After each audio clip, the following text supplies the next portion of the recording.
देखो जब यहाँ पे हम क्या बात कर रहे हैं, अभी तक तुम लोगों ने जो डेजोल्यूशन किया है ना, वो किस चीज का डेजोल्यूशन किया? हमने डेजोल्यूशन पढ़ा पार्टनरशिप का। ओके, सो पार्टनरशिप का डेजोल्यूशन क्या होता है ना, एक पार्टनरशिप खत्म होकर दूसरी पार्टनरशिप शुरू हो जाती है। ठीक है, चाहे वो आपका हो चेंज इन पीएसआर, या फिर आपका हो एडमिशन, या फिर आपका हो रिटायरमेंट, या फिर है डेथ। ठीक है, इन सब में हमारा क्या रहता है, एक पार्टनरशिप खत्म होती है, उसकी जगह पे दूसरी पार्टनरशिप शुरू हो जाती है। अब हम यहाँ पे क्या कर रहे हैं, यहाँ पे हमारी फॉर्म जो है ना, वो ही पूरी तरह क्या हो रही है, डिसॉल्व हो रही है। यानी अब आपकी फॉर्म का एग्जिस्टेंस ही क्या हो रहा है, खत्म हो रहा है। अब आपकी फॉर्म एग्जिस्ट ही नहीं करती है। ओके, सो यहाँ पे आपको क्या करना है, पहला काम जो हमको करना होता है ना यहाँ पे इस क्वेश्चन में, हमें सारे के सारे अकाउंट को, पहली चीज, सबसे पहली चीज, हम सारे के सारे अकाउंट को यहाँ पे क्या कर देते हैं, क्लोज कर देते हैं, जितने भी अकाउंट आपके पास हैं। ठीक है, तो सबसे पहली चीज, आपके जितने भी अकाउंट है, आप सारे के सारे अकाउंट क्या कर दोगे, क्लोज कर दोगे। उसके बाद हम क्या करेंगे, हम सारी के सारी एसेट को क्या कर देंगे, सेल कर देंगे, लिक्विड। अब हम क्या कर रहे हैं, अपनी फॉर्म को लिक्विडेट कर रहे हैं। तो लिक्विडेट करने का there is only one method, जहां पे आप क्या करते हो, आप अपनी सारी की सारी एसेट को सेल करोगे। सेल करने के बाद जो भी आपके पास पैसा आएगा, उससे आप सारी की सारी लाइबिलिटीज को क्या कर दोगे, पे ऑफ कर दोगे। ठीक है, वो पे तो करना ही है। अगर नहीं पे हो रही सारी लाइबिलिटी, सारी एसेट को सेल करने के बाद, तो आप अपने और पैसे लेके आओगे, लाइबिलिटीज तो आपको पे करनी ही पड़ेगी, थर्ड पार्टी लाइबिलिटी। ठीक है, बस ये करने के बाद जो प्रॉफिट और लॉस आएगा, अपना अपना पैसा घर ले जाएंगे, हो गई फॉर्म डिसॉल्व। ठीक है, अब देखते हैं अब करना कैसे है। ठीक है, लो मुझे बताओ क्या क्या एसेट या क्या क्या लाइबिलिटीज हो सकती है। कोई भी बैलेंस शीट बनवाओ जरा मुझे इस फर्म की बैलेंस शीट। हाँ, पहले हम लिखते हैं पहले एसेट लिखते हैं। चलो ठीक है, सबसे पहले बेसिक से स्टार्ट करते हैं, क्या एसेट हो सकती है। ध्यान से, आज की क्लास बड़ी इंपॉर्टेंट है। अगर आज की क्लास समझ में आ गई, रेजोल्यूशन समझ में आ गया। ओके, बहुत ही ईजी है और बहुत कॉम्प्लिकेटेड भी लग सकता है। ठीक है, अगर नहीं समझोगे तो फिर वहीं पे हो जाएगा, इसलिए अपने सारा जो भी समझा रही हूँ बहुत ध्यान से सुनना है। Watch it again after the class. तो पहला क्या हो सकता है हमारा, कैश हो सकता है, बैंक हो सकता है, और बोलते जाओ एसेट। Building machinery. ठीक है, गुडविल हो सकती है। ओके, फिर हमारे पास क्या हो सकता है, बिल्डिंग हो सकती है। Very good, building, machinery. Machinery है, और प्लांट बोला था किसी ने, प्लांट हो गया। चलो, लैंड हो गया, और बोलो। डेटर्स होंगे आपके। ठीक है, डेटर्स में से आपका प्रोविजन जो है माइनस करके दिखा रखा होता है, प्रोविजन फॉर डाउटफुल डेट्स। ठीक है, फिर और क्या चीजें दे रखी होती है, पीएनएल अकाउंट दे रखा हो सकता है। पीएनएल अकाउंट का कौन सा बैलेंस होता है एसेट साइड पे, कौन सा? क्रेडिट बैलेंस और डेबिट बैलेंस, फटाफट से। क्रेडिट बैलेंस होता है, फिर डेबिट बैलेंस होता है, लॉस होता है। अच्छा, मैं चेक करके आती हूँ बुक से दोबारा। डेबिट बैलेंस होता है, यहाँ पे क्या हो गया, लॉस है। हाँ जी, फिर क्या आएगा, तो लॉस ही डालते हैं एसेट साइड पे लल्लू राम। कौन सा? Deferred revenue expenditure. ठीक है, ये होता है। या फिर किसी पार्टनर का क्या दे रखा हो सकता है, अकाउंट भी दे रखा हो सकता है। लेट्स से ए का कैपिटल दे रखे, नेगेटिव। ओके, अब PNL account, debit balance, asset कैसे है हमारा? Anyone can answer this question except Anushka, Yashvardhan, Raj and Sohani. कोई नहीं देगा ना इसके लिए। ठीक है, अब बताओ पीएनएल अकाउंट का डेबिट बैलेंस एसेट कैसे है, जल्दी से। चलो कोई भी बता दो फटाफट से। पार्टनर पे करेगा कंपनी को। अच्छा, anyone can answer this question. PNL account का डेबिट बैलेंस जो है वो एसेट कैसे होता है? अनुष्का, कैन यू आंसर बेटा? अनुष्का, विहान, सृष्टि, उन्नति। मैम बिकॉज वो ओनर से रिसीव होना होता है। ओनर से रिसीव होना होता है। ओके, इसको कौन सा एसेट बोलते हैं? ये कौन सा एसेट होता है यश? Ma'am fictitious. हाँ, ये फिक्टिशियस एसेट होता है। ये सिर्फ नेम सेक के लिए हमने यहाँ पे दिखा रखा है। देखो, अगर प्रॉफिट होता तो पार्टनर के कैपिटल अकाउंट में ऐड हो जाता है ना, तो हम अगर ऐड नहीं करते तो मैं लायबिलिटी साइड पे दिखा देती हूँ। अब अगर मैं माइनस नहीं कर पा रही हूँ, अगर मुझे अभी नहीं करना पार्टनर के अकाउंट से माइनस, तो माइनस करने के बजाय मैं उसको क्या दे देती हूँ, एसेट साइड पे। एसेट साइड पे इसलिए हम इसको फिक्टिशियस एसेट बोलते हैं, because it can not be converted into cash. Name सेक के लिए वहां पे दिखा रखा है।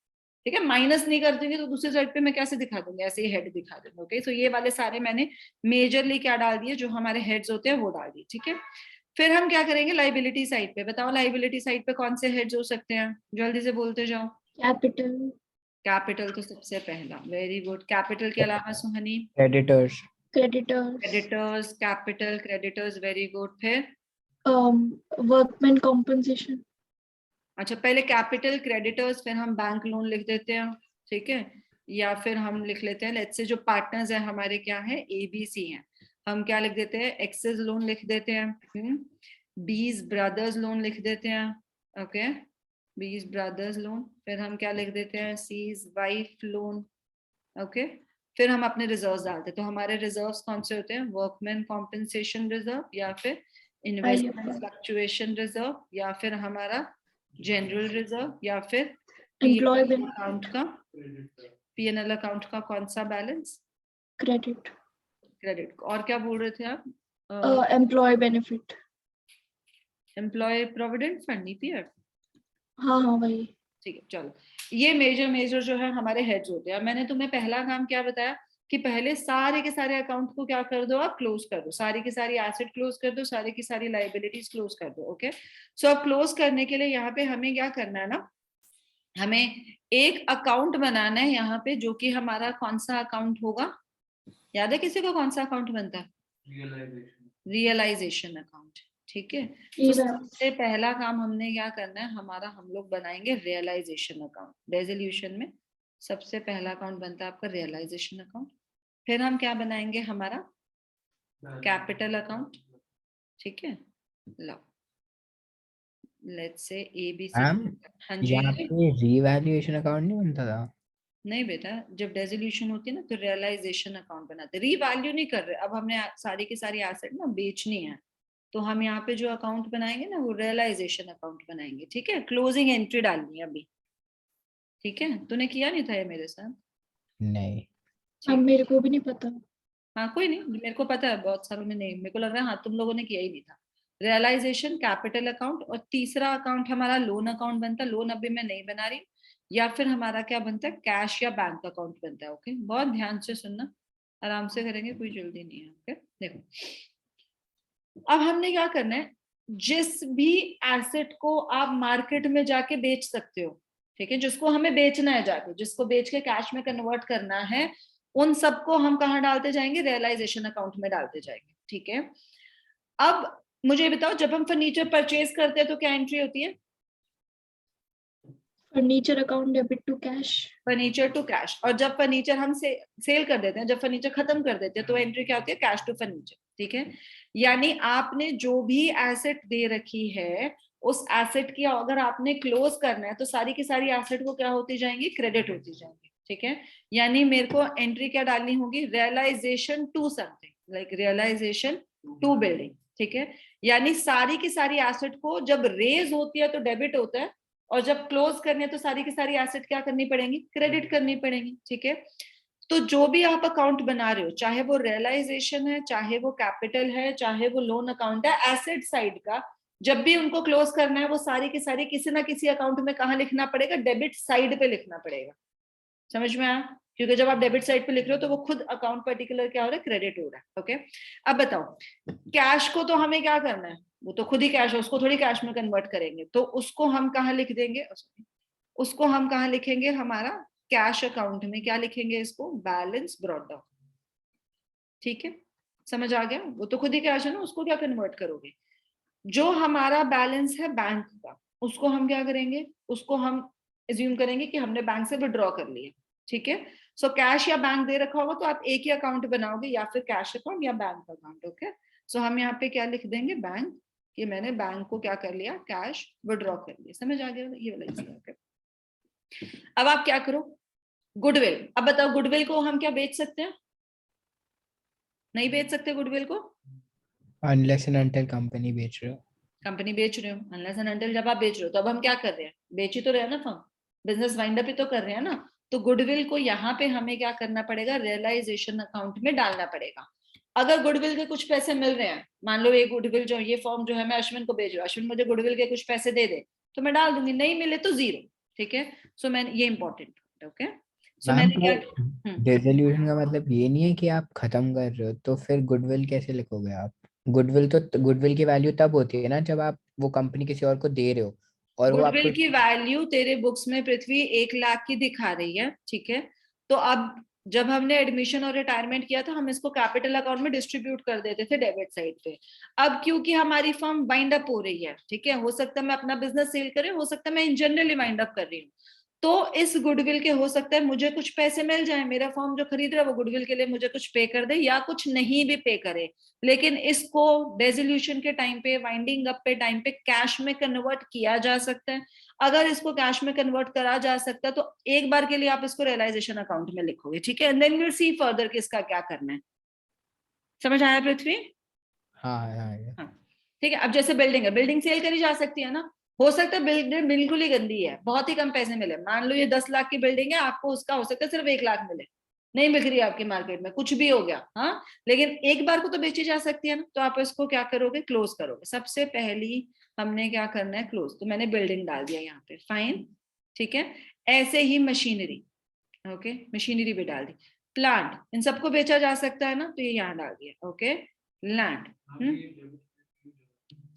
अभी मैंने क्या बताया था बेटा, इसकी एंट्री क्या करी है मैंने, realisation to building, realisation to machinery, मैं सारे अकाउंट क्लोज कर दिए। तो जितनी भी एसेट है वो किसी ना किसी अकाउंट के डेबिट साइड पे जाएंगे in order to get close. खत्म कर रहे हैं ना अभी। प्लांट, लैंड, फिर क्या आएगा, डेटर्स, ओके। डेटर्स लिखेंगे यहाँ पे, जैसे मान लो डेटर्स है 1 लाख के, प्रोविजन है 10,000 का, बच गया कितना, 90,000, ओके। सो डेटर्स आप लिखोगे पूरा 1 लाख का, प्रोविजन क्योंकि लाइबिलिटी होता है, इसको हम कहाँ से क्लोज करेंगे, यहाँ से। प्रोविजन फॉर डाउटफुल डेट कितना, 10,000। समझ आ गया? हाँ, फिर हमने क्या लिखना है, पीएनएल अकाउंट। अब पीएनएल अकाउंट को क्या मार्केट में जाके बेच सकते हो, नहीं बेच सकते ना, तो रियलाइजेशन में तो जाएगा नहीं है। तो आप पीएनएल अकाउंट को क्या करोगे, कैपिटल अकाउंट में, पार्टनर के अकाउंट्स में क्या कर दोगे, ओल्ड रेशियो योग्य, इसमें तो कोई न्यू रेशियो का कोई क्वेश्चन ही नहीं है, ठीक है। जो भी पार्टनर का प्रॉफिट शेयरिंग रेशियो है उसमें हम क्या कर देंगे, डिस्ट्रीब्यूट कर देंगे। डेफर्ड रेवेन्यू एक्सपेंडिचर, इसका क्या करेंगे, सेम पार्टनर के अकाउंट में क्या हो जाएगा, ये यही करते आए ना अभी तक जब हमने एडमिशन पढ़ा था। डेफर्ड रेवेन्यू एक्सपेंडिचर क्या चला जाएगा, पार्टनर्स के अकाउंट में चला जाएगा। ए का कैपिटल, कैपिटल ही बेचारा नेगेटिव में दे रखा है ना, तो वो क्या हो जाएगा इसका, हालांकि सबसे पहले लिखना चाहिए था, बैलेंस ब्रॉट डाउन, चला गया कैपिटल नेगेटिव में।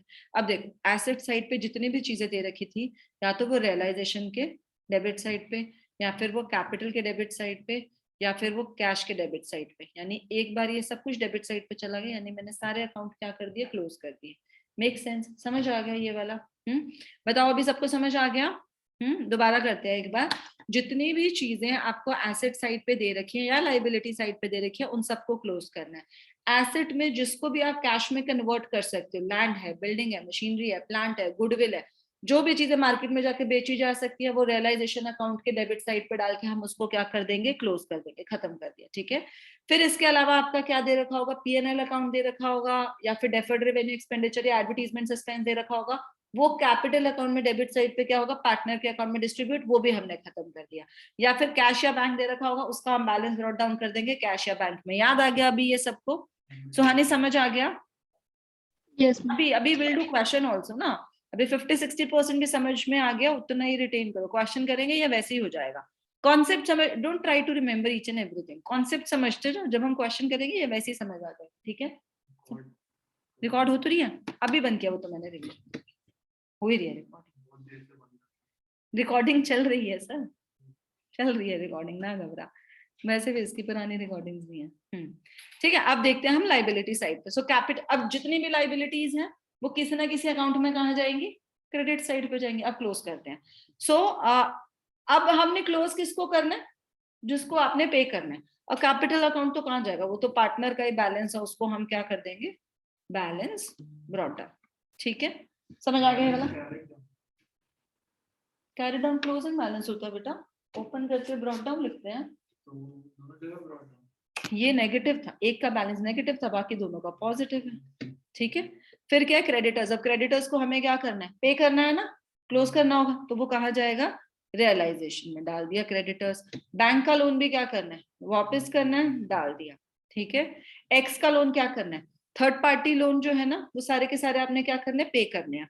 पार्टनर कौन है, एबीसी है ना, तो एक्स का लोन है, चाहे बी के भाई का लोन है, चाहे सी की वाइफ का लोन है, ये सारी ही हमारे लिए क्या है, थर्ड पार्टी लाइबिलिटी है। तो जो भी थर्ड पार्टी लाइबिलिटी है जो किसी बाहर को पे करना है वो सब कहाँ जाएगा, रियलाइजेशन अकाउंट। ठीक है, सो इसीलिए मैंने यहाँ पे ऐसे लिख दिया, एक्स का लोन, ठीक है, बी के भाई का लोन, बीज ब्रदर्स लोन, ओके, सी का loan, C's wife loan, okay, ये सब कहाँ चला गया, थर्ड पार्टी लाइबिलिटी डाल दिया मैंने यहाँ पे। ठीक है, अब ये सारे क्या है आपके, WCR, IFR, general reserve, PNL account, इन सबको हम क्या करेंगे, कैपिटल, ये तो हमने एडमिशन में भी पढ़ा है ना।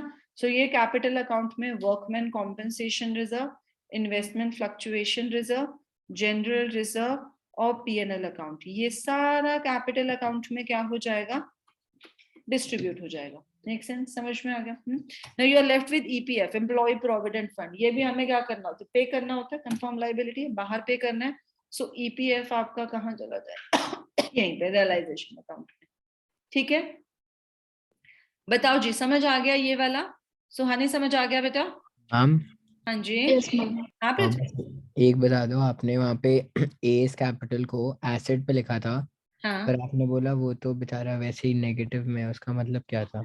और अगर वो नेगेटिव में था तो वो फर्म के लिए एसेट कैसे है, प्लीज बता दो। हाँ, कौन बताएगा इसका आंसर, कोई भी बता दो, ये बड़ा कॉमन डाउट का क्वेश्चन है। Ma'am Yes? जो आपने भी बताया है वही बेसिक है सारा इसका। हाँ अभी शान और भी चल रहा है, अभी तो पहली क्लास है बेटा, अच्छा। इतनी जल्दी थोड़ी हो जाएगा, अच्छा खासा लंबा चैप्टर है बेटा ये, अभी तो शुरू हुआ है, जस्ट स्टार्टेड। हाँ जी बोलो, फटाफट से बोलो।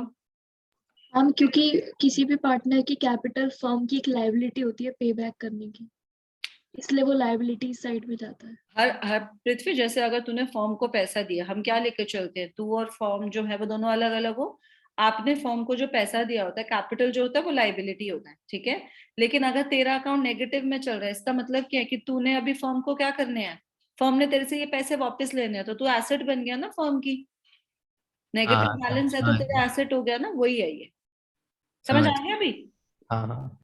ठीक है, अब देखो अब क्या करना है, ये वाला पार्ट समझ में आ गया सारा का सारा। सबसे पहले हमने क्या कर दिया, सारे के सारे एसेट और लाइबिलिटीज हमने क्या कर दिया, क्लोज कर दिया, ठीक है।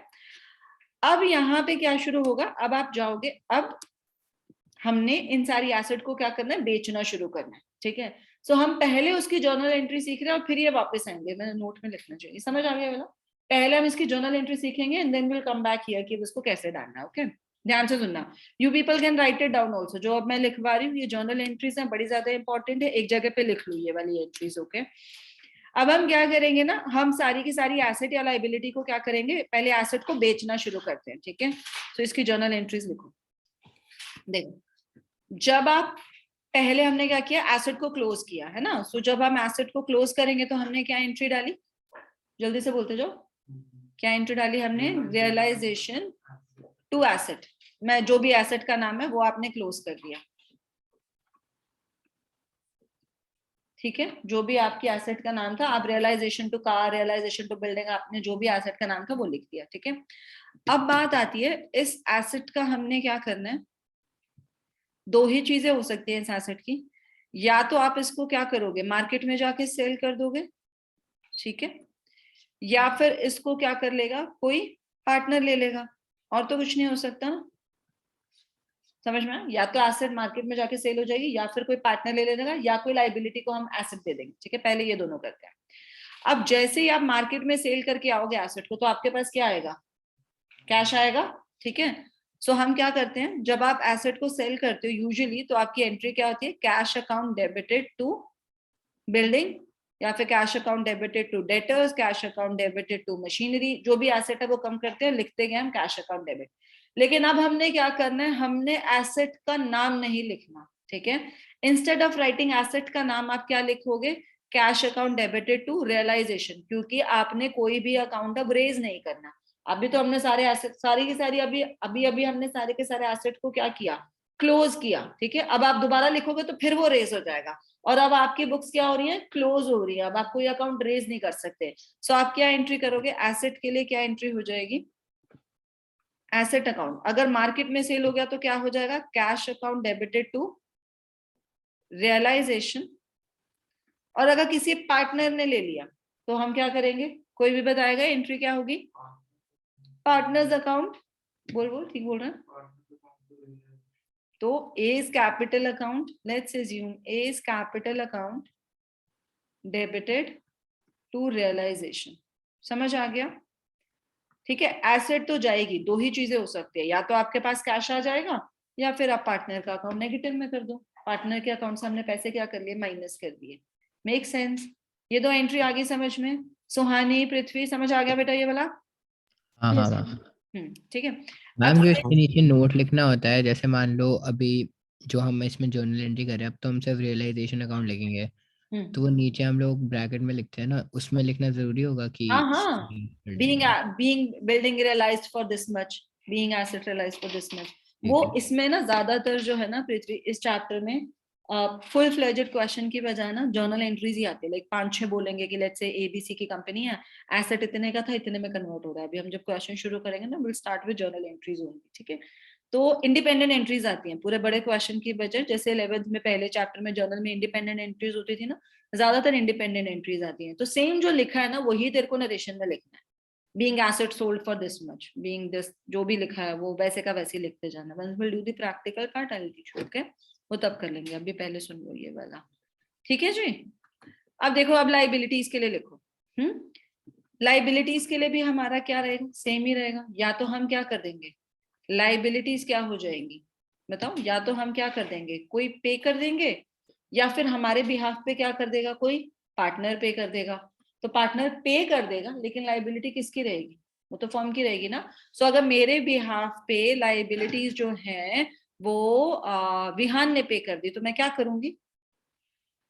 अगर फर्म के बिहाफ पे कोई भी रियलाइजेशन टू विहान, ठीक है, तो मुझे विहान के अकाउंट में वो पैसा क्या करना पड़ेगा? क्रेडिट करना पड़ेगा, क्योंकि विहान पे कर रहा है, लाइबिलिटी उसकी नहीं है। तो वो हाँ, उसको हमें पे करना पड़ेगा, ठीक है। तो उसको वापस डाल देंगे वो पैसे। हाँ, सो अभी मुझे ये बता, कोई भी बताओ, अगर अब मैं लाइबिलिटी पे करूंगी तो एंट्री क्या होगी?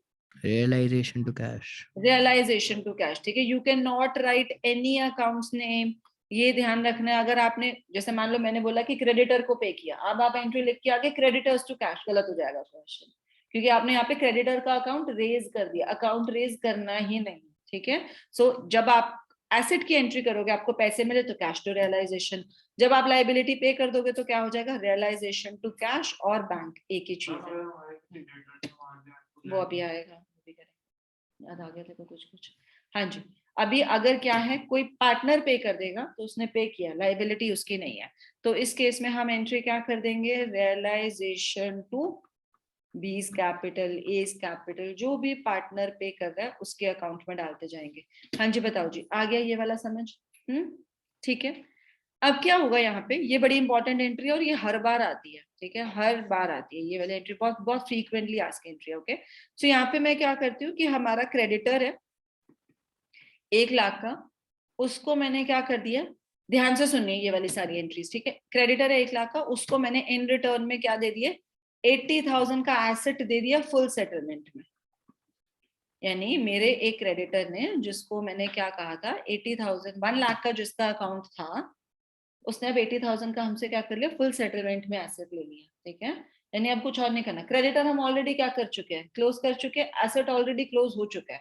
अब एक क्रेडिटर ने हमारा क्या ले लिया? एक एसेट ले लिया, समझ में आया? सो अब इस केस में क्या एंट्री करेंगे, किसी को याद है? बता दो, इस केस में क्या एंट्री होती है, किसी को याद है? शायद ऐसा कुछ होगा कि कैश टू रियलाइजेशन 20,000 की एंट्री। कैश टू रियलाइजेशन नहीं, यहाँ पे देखो, क्रेडिटर ऑलरेडी हमने अपनी बुक में क्लोज कर दिया, एसेट ऑलरेडी हमने अपनी बुक में क्लोज कर दी, ठीक है। मैंने क्रेडिटर को कहा लग जा, ये तू एसेट ले जा।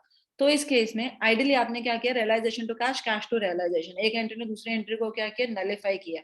तो जब कोई भी लाइबिलिटी एक एसेट से क्या हो रही है, किसी भी लाइबिलिटी ने अपनी एसेट एक्सेप्ट कर लिया, क्रेडिटर्स ने, को नो एंट्री। आपकी एंट्री जो यहाँ पे बनती है दैट इज नो एंट्री। आपका जो आंसर है वो क्या है यहाँ पे? No entry. और ये बहुत ही फ्रीक्वेंटली आस्क एंट्री है। मैम लेकिन जो 20,000 का डिफरेंस है उसका क्या? बट फुल सेटलमेंट में लिया ना, आप डिस्काउंट की थोड़ी एंट्री रेज कर सकते हो। इसमें ना नो एंट्री इसीलिए बन रहा है क्योंकि ये दोनों अकाउंट ऑलरेडी क्लोज्ड है। हमने देख रहा अच्छा। हमने क्या किया, हम तो क्रेडिटर ऑलरेडी क्लोज कर चुके, एसेट ऑलरेडी क्लोज कर चुके, ये दोनों अकाउंट तो एग्जिस्ट करते नहीं है। पहले जब हम डिस्काउंट अलाउड लिखते हैं ना, हम क्यों लिखते हैं? क्योंकि अकाउंट 1 लाख का है, आप उसको पे कर रहे हो 80,000, तो बाकी का 20,000 कहाँ दिखाऊं? तो मुझे डिस्काउंट डालना पड़ेगा। लेकिन यहाँ पे दोनों अकाउंट क्लोज्ड अकाउंट है, दोनों को रियलाइजेशन में डाल चुके हैं। तो जब आप रिसीव करोगे आप लिखोगे कैश टू रियलाइजेशन, जब आप पे करोगे तो लिखोगे रियलाइजेशन टू कैश। तो दोनों एंट्री क्या हो रही है? नलिफाई हो रही है ना। यस समझ मैम। में? हो सकता है आप 1 लाख के क्रेडिटर को 80,000 ही पे कर रहे हो, तो आप यहाँ पे डिस्काउंट विस्काउंट की कहीं कोई एंट्री नहीं आती है रियलाइजेशन में। ठीक है, समझ में आ गया? ये हाँ बड़ी ही ज्यादा इंपॉर्टेंट एंट्री है। अगर कोई एसेट, कोई लाइबिलिटी किसी एसेट से सेट ऑफ हो रही है तो उस केस में आपको कोई एंट्री नहीं करनी होती है। ओके, वेरी इंपॉर्टेंट एंट्री, हर बार पूछते हैं ये एंट्री, किसी ना किसी फॉर्म में जरूर पूछेंगे। ओके, आदित्य आ गया बेटा समझ? Aditya, Sarisha, Adeline, Yash? Yes ma'am. हाँ ठीक है। अभी इसी एंट्री को ना अगर मुझे जरा सा चेंज करना, ठीक है, सो मैं इसको चेंज कैसे कर सकती हूँ ना, मैं यहाँ पे लिख देती हूँ क्रेडिटर्स 1 लाख रुपये accepted asset for 80,000, rest of the payment was made to him. मतलब अब उसने ये नहीं कहा कि मेरे को, उसने कहा 80,000 का ये दे दो, बाकी का 20,000 आप मुझे कैश दे दो। तो हम क्या करेंगे, सिर्फ अब जो एसेट से सेट ऑफ हो गया, there is no entry required for that. आपने जो 20,000 पे किया ना, आप क्या करोगे, realization to cash 20,000 rupees. But यही 20,000 अगर डिस्काउंट है, there is no entry required, आपको कोई डिस्काउंट का अकाउंट कोई रेज नहीं करना। समझ आ गया? समझ आ गया ये सबको? जल्दी से बोलो, ये समझ आ गया? Yes ma'am. ठीक है, सो अब देखो अकाउंट में कैसे डालेगी। ठीक है, अब ये जितनी भी आपकी एसेट है, इन सबको हमने मार्केट में जाके सेल किया। बताओ एंट्री क्या लिखी थी अभी हमने? या तो कैश टू रियलाइजेशन या फिर कैपिटल टू रियलाइजेशन। यानी जितनी भी हमने एसेट सेल करी है, या तो उसका हमारे पास क्या आ जाएगा, cash account debited to realization, ठीक है, या फिर partners capital, A's capital account debited to realization. ठीक है, समझ में? हाँ, ए बी सी कोई भी पार्टनर कोई कैपिटल ले रहा है तो या तो वो, या फिर आपका क्या आ जाएगा, कैश। हाँ, पार्टनर को भेजे, मतलब जैसे मेरा मान लो कि मेरे पास मैकबुक है, ठीक है, हमारी कंपनी में 2 मैकबुक थे, तो किसी एक पार्टनर को चाहिए, उसने कंपनी से खरीद लिया, सस्ता मिल गया। समझ में आया? खरीद सकते हैं ना, जरूरी नहीं है यहाँ पे तो नया खरीद ले कोई, वो जस्ट एक केस है ना, ये थोड़ी है कि इसको नया चाहिए होगा, नालायक है। अच्छा अभी सुनो ध्यान से एक चीज, अगर मान लो बिल्डिंग के लिए लिखा है, लेट्स से बिल्डिंग है यहाँ पे 10 लाख की, मान लो वो बोलते हैं बिल्डिंग के लिए आपको 8 लाख मिल गए, ठीक है, और मशीनरी के भी दिए हैं। मान लो उसने यहाँ पे प्लांट, लैंड और गुडविल का कुछ भी नहीं दिया, तो इसका मतलब क्या है कि इनसे हमें कुछ भी नहीं मिला। मतलब विल अज्यूम कि ये जीरो, इसका सेल ही नहीं हुआ, वी कुडंट सेल दिस। समझ में? सो एसेट के लिए जो लिखा है वही मिला है। सेम क्वेश्चन में लाइबिलिटी के लिए कुछ भी नहीं बोला कि आपने कोई लाइबिलिटी पे करी या नहीं करी, आपको सारी लाइबिलिटीज पे करनी है। ठीक है, एसेट के लिए जो बोलेगा उसी का पेमेंट मिला है, लाइबिलिटी के लिए बोले या नहीं बोले सारी लाइबिलिटीज पे होंगी। ठीक है, चलो अब आप क्या करोगे, यानी सारी एसेट डाली, सारी लाइबिलिटीज डाली, एसेट के जो पैसे आए यहाँ पे, लाइबिलिटीज को जो पे किया, अगेन क्या होगा, लाइबिलिटीज को जो पे किया यहाँ पे बैंक, यहाँ पे क्या आ जाएगा, कैपिटल। दो ही चीज हो सकती है ना, या तो कोई बैंक से पे हो जाएगी या कोई पार्टनर पे करेगा तो उसके कैपिटल अकाउंट में डाल दिया, बस क्वेश्चन खत्म। बैलेंसिंग करोगे आपका क्या आ जाएगा, प्रॉफिट एंड लॉस आ जाएगा। Okay got it? ठीक है, बताओ जी, फिफ्थ क्वेश्चन से करें, पहले क्वेश्चन बाद में करेंगे। अब मैंने एसेट के लिए क्या एंट्री बताई थी, जल्दी से बताते जाओ, क्या एंट्रीज थी? 2 ही एंट्री, या तो कैश टू रियलाइजेशन, या फिर क्या हो जाएगा, या फिर क्या हो जाएगा, पार्टनर्स कैपिटल टू रियलाइजेशन, या इसके अलावा कोई और एंट्री नहीं बनती है। ठीक है, लाओ पहली एंट्री करते हैं। रिकॉर्डिंग पे है, हाँ लाओ जी, anyone can answer this question, let me see कौन आंसर करता है। देखो पहले का केस ने स्टॉक ऑफ रुपीज 1,60,000, 1,60,000 का स्टॉक है, 50%, A took 50% of the stock at a discount of 20%। ठीक है, तो 50% स्टॉक कितने का हो गया, 80,000 का। 80,000 का स्टॉक उसने 20% डिस्काउंट पे ले लिया, 20% डिस्काउंट का मतलब कितना हो गया, 80,000 का 20% डिस्काउंट पे ए ने ले लिया, तो 80,000 का 16,000, तो 16,000 माइनस करने के बाद ये कितना आ गया, 64,000। यानी ए ने 80,000 का स्टॉक कितने में ले लिया, 64,000 में ले लिया। इजी। फिर इसने क्या किया, remaining stock was sold at a profit of 30% on cost. So यानी बाकी का 80,000 का स्टॉक आपने 30% प्रॉफिट, कितना हो गया ये 24,000, यानी 80,000 का स्टॉक आपने कितने में सेल कर दिया 1,04,000 में सेल कर दिया। ठीक है, अब मुझे इसकी एंट्री बताओ, कौन बताएगा इसकी एंट्री? पृथ्वी आप बताओ इसकी एंट्री बेटा, पहले इस पार्ट की कर फिर इस पार्ट की करते हैं। पृथ्वी है क्लास में? नहीं है क्या? सृष्टि आप बताओ बेटा क्या होगी entry? Just try it out, गलत भी होगी doesn't matter. A's capital account 64,000 to realization. हाँ, एज कैपिटल टू रियलाइजेशन, कोई प्रॉफिट लॉस कुछ नहीं बुक करना, सिर्फ फाइनल वैल्यू से। A's capital account debited to realization 64,000। ठीक है, बाकी का और cash account debit 1,04,000 to realization. To realization, कोई प्रॉफिट लॉस कुछ नहीं दिखाना, सिर्फ फाइनल वैल्यू से आपने क्या करनी है, एंट्री करनी है। ठीक है, समझ में? ये सब ऐसे ही लिख रखे, डिस्काउंट पे कुछ डिस्काउंट नहीं डालना, फाइनल देखना है, क्योंकि सारे अकाउंट क्लोज है ऑलरेडी, कोई भी अकाउंट रेज नहीं करना। अगर आपने किसी भी एंट्री में कुछ भी लिख दिया ना, स्टॉक लिख दिया, डिस्काउंट लिख दिया, क्वेश्चन गलत है आपका। रेजोल्यूशन में कोई एंट्री नहीं है, एंट्री यही बनेगी, कैपिटल टू रियलाइजेशन या कैश टू रियलाइजेशन। चलो next, debtors of 1,32,000, provision for bad debts 12,000, 24,000 of the book debts provided bad, यानी 24,000 जो है ना वो हमारे बैड हो गए हैं, उन्होंने हमें नहीं पे किया है। कौन ट्राई करेगा? उन्नति आप ट्राई करो बेटा, ये वाला उन्नति, ये बड़ी इंपॉर्टेंट एंट्री है, लाइक एक्सट्रीमली इंपॉर्टेंट एंट्री। अगर नहीं भी आता है ना देन ऑल्सो डजंट मैटर, आप ट्राई करो फटाफट से, ये बड़ी इंपॉर्टेंट एंट्री, बहुत बार पूछते हैं ये वाली एंट्री। कौन करेगा और ट्राई?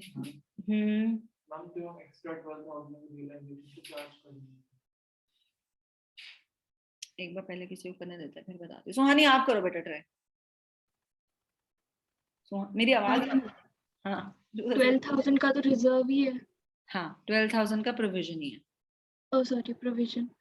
तो provision for doubtful debts debit to bad debts, मतलब ये तो normal entry.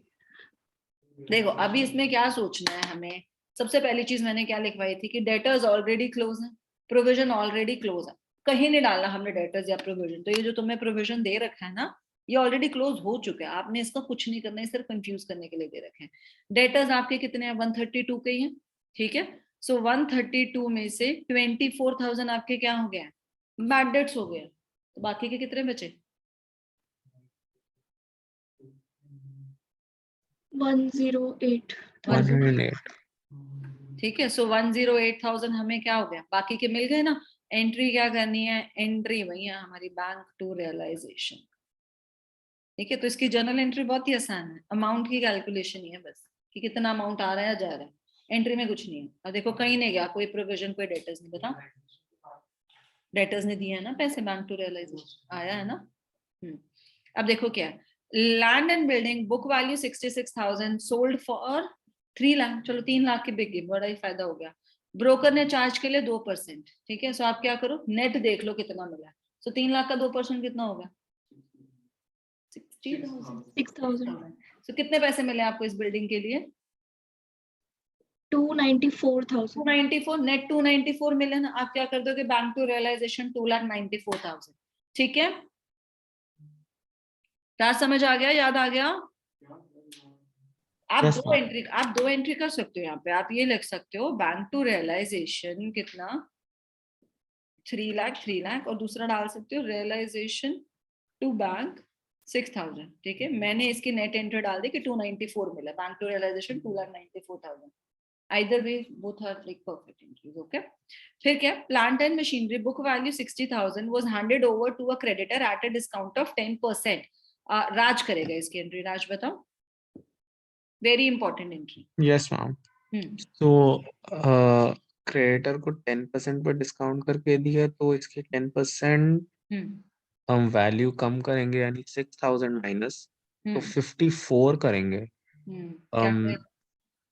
So creditors account debited to realization करके, क्रेडिटर तो रेज ही नहीं करना, नो एंट्री है, नो एंट्री। No entry. ठीक है, ठीक है, हाँ कोई बात नहीं, तभी तो याद रहेगी। तो ये वाली एंट्री बड़ी इंपॉर्टेंट है, देखने में लगेगा पता नहीं क्या कैलकुलेशन करनी है, करना क्या, नो एंट्री। क्योंकि हुआ क्या, एक एसेट से एक लाइबिलिटी क्या हो गई, सेट ऑफ होगी, क्या करना है, नो एंट्री। समझ आ गया? ओके। अभी क्या है, इन्वेस्टमेंट्स बुक वैल्यू इतनी, रियलाइज 150%, यानी 50% ज्यादा वैल्यू पे बिक गई है। तो बताओ क्या एंट्री हो जाएगी? सांझ फोन रखो। इन्वेस्टमेंट 6,000 हाँ, cash to realization 6,000 cash to realization 6,000, ठीक है, एट 150% है। प्रॉफिट 150% नहीं है, अगर प्रॉफिट 150% होता तो 6,000, 4,000 प्लस 6,000, फिर ऐसे करके डालनी पड़ती। ठीक है, समझ आ गया ये सबको?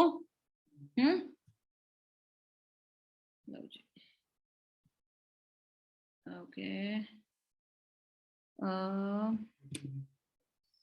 एक ही कर लेते हैं, कोई नहीं, याद हो जाएंगे इसे। ठीक है, अब ये लाइबिलिटीज वाली है। ठीक है, अब ये क्या कह रहा है, पहले पार्टनर के नाम क्या दे रखे हैं आपके, पार्टनर जो है वो है हमारे जेम्स और हेदर। ठीक है, सो जेम पार्टनर है, पार्टनर ने, अब लाइबिलिटी के केस में दो ही एंट्री करनी है, क्या एंट्री हो जाएगी, या तो entry realization to cash realization to bank, या फिर रियलाइजेशन टू